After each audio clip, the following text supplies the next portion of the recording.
नमस्कार दोस्तों, मैं हूं रंजीत सिंह और आप देख रहे हैं जीत बिजनेस।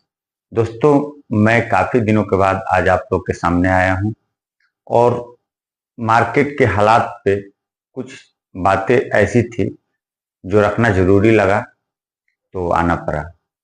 दोस्तों, अभी लगातार कंटिन्यू आपके जो पोर्टफोलियो हैं वो उसमें या तो इनकम कम हो रहे होंगे या वो रेड में आ गए होंगे, यानी कि लॉस में आप होंगे।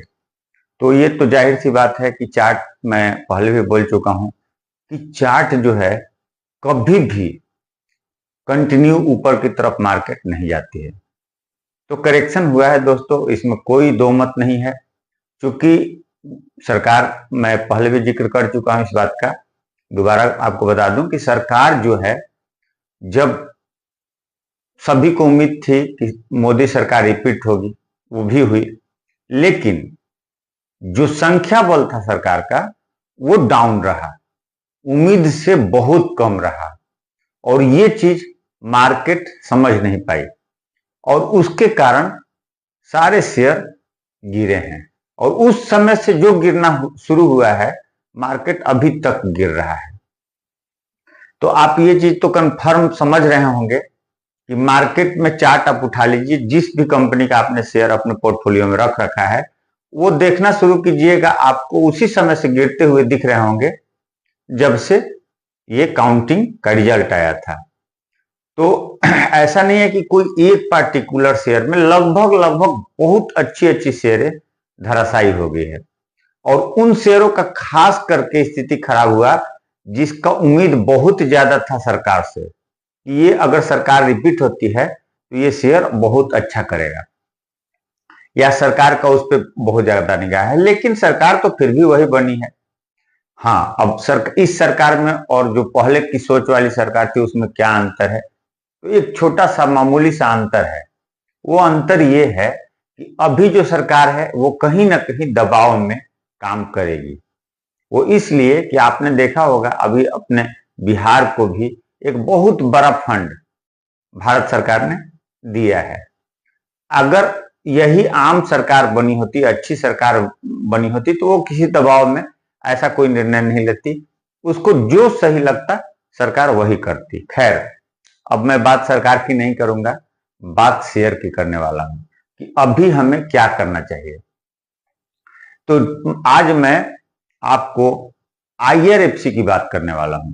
ये रेलवे की बहुत अच्छी शेयर है और बहुत अच्छी भागी भी थी, अपना 229 का हाई भी बनाई थी। लेकिन उसके बाद जो इसने गिरना शुरू किया है, तो आज ये 158 पे क्लोजिंग दिया है। लगभग 1.29% का इसने गिरावट आज भी दर्ज किया। अब इसमें दो तरह की बातें हैं। एक कि क्या बाई करनी चाहिए, ये उन लोगों के लिए है जो अभी तक इस शेयर को नहीं खरीद पाए हैं, और दूसरा वो लोग हैं जिन्होंने बाई करके रखा हुआ है और उनका प्रतिदिन इनकम कम होता जा रहा है या फिर वो रेड में अभी चले गए हैं। तो आईआरएफसी का शेयर उन लोगों के लिए मैं बता दूं कि जो अभी बाई करने वाले हैं, उनके लिए थोड़ा सा और रुकने की जरूरत है, क्योंकि हो सकता है ये शेयर 145 तक का रेट आपको दिखा दे। लेकिन इसमें कोई घबराने की जरूरत नहीं है। वहां से एक बहुत बड़ी खुशखबरी भी निकल कर आ रही है। ये 95% का रैली भी दिखाएगा, और जैसे ही 95% की रैली की बात आती है तो ये 280-90 का रेट आपके जेहन में आएगा। तो आप वहां तक एक इसमें उछाल बहुत ही जल्द, लगभग 6 महीने के अंदर देख सकते हैं।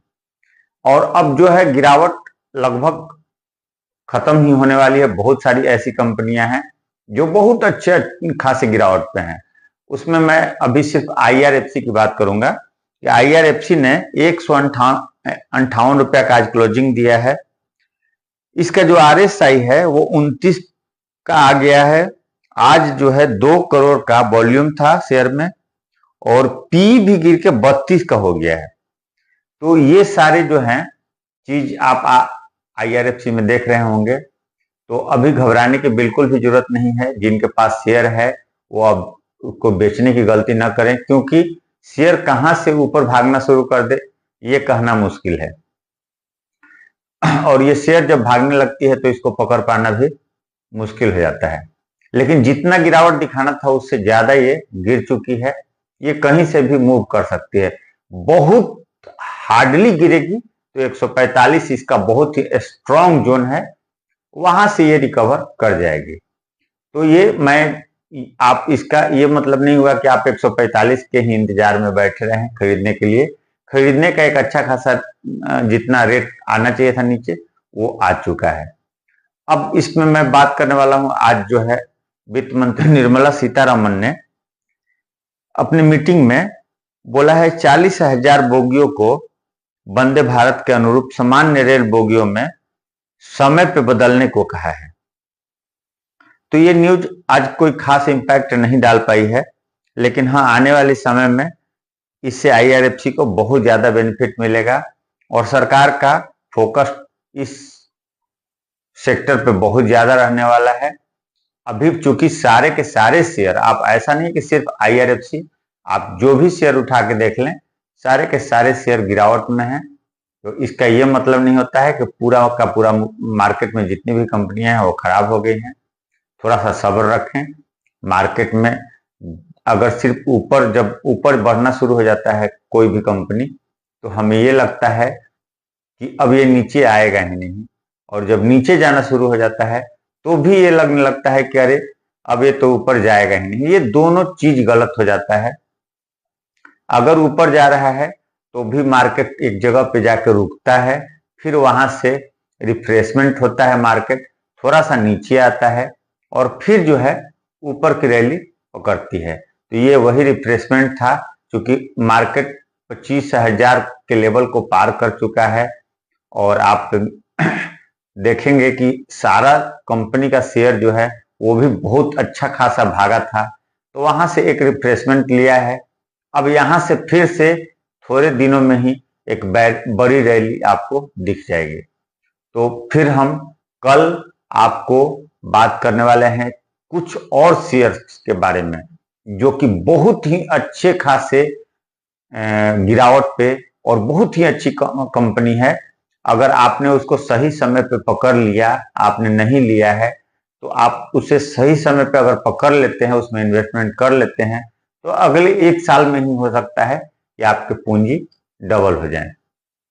उनके नाम आपको मैं कल एक एक करके सारे शेयर पे विस्तृत जानकारी दूंगा। तब तक के लिए नमस्कार।